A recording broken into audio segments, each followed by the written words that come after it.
अष्टोत्तरशतनामस्तोत्रम् शनैश्चराय शान्ताय सर्वाभीष्टप्रदायिने शरण्याय वरेण्याय सर्वेशाय नमो नमः। सौम्याय सुरवन्द्याय सुरलोकविहाराय नमो नमः।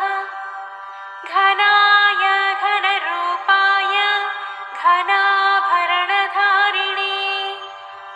घनसारविलेपाय खद्योताय नमो नमः। मन्दाय मन्दचेष्टाय महनीय गुणात्मने मध्यपावनपादाय महेशाय नमो नमः। छायापुत्राय सर्वाय शरतोणीपभावाय चञ्चलाय नमो नमः। नीलवर्णाय नित्याय नीलाञ्जननिभाय च नीलाम्बरविभूषाय निश्चलाय नमो नमः। विरोधाधारभूमये